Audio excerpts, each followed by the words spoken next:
இந்த ஆடியோ இந்த நேரத்தில் வெளியிடப்பட்டிருக்கிறதன் பின்னணியும் நம்ம கொஞ்சம் பார்க்கணும். என்னன்னா, நாங்கள் சமூக நீதி காவலர் அப்படி இப்படின்னு சொல்லக்கூடிய இந்த திராவிட முன்னேற்ற கழகம் ஒரு குறிப்பிட்ட சமுதாய மக்களுக்கு எவ்வளவு கொடுமைகள் இழைத்தது, அதை எதிர்கேள்வி கூட கேட்க முடியாத அளவுக்கு நம்ம கூட்டணி தலைவர்கள் இருந்திருக்கிறார்கள் என்பதை நம்ம பார்த்திருக்கோம். இப்போ இந்த விஷயத்தை, ஆடியோ விஷயத்தை பொறுத்த வரைக்கும் ராசா அவர்கள் இப்போதான் ரீசெண்டா ஒரு சில மணித்துளிகளுக்கு முன்னாலதான் அவர் என்ன சொல்லியிருக்காரு, இது ஏஐ மார்பிங்ன்ற மாதிரி ஒரு கருத்தை தெரிவித்திருக்கிறாரு. அது ஏஐன்னு சொல்றதுக்கு அவருக்கு 2 நாள் ஆயிருக்குது, 3 நாள் ஆயிருக்குது. இன்னொன்னு, இதை வெளியிட்டவர் என்ன சொல்லிட்டாருன்னா, இதை பரபரப்பாக்கியவர், வெளியிட்டவன் கூட சொல்ல முடியாது, ஏன்னா அது சோர்ஸ் எங்கன்னு நம்ம பார்க்கணும்.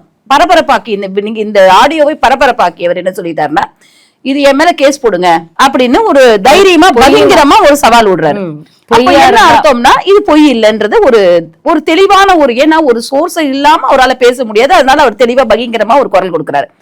அப்போ இவர்கள், இந்த திராவிட முன்னேற்ற கழகத்தினர் ஒரு குறிப்பிட்ட இன மக்களை, ஒரு குறிப்பிட்ட சமுதாய மக்களை பலி கொடுப்பதற்காகவே இவர்கள் இருக்கக்கூடிய ஒரு சூழ்நிலை ஒண்ணு நிலவி இருக்குது.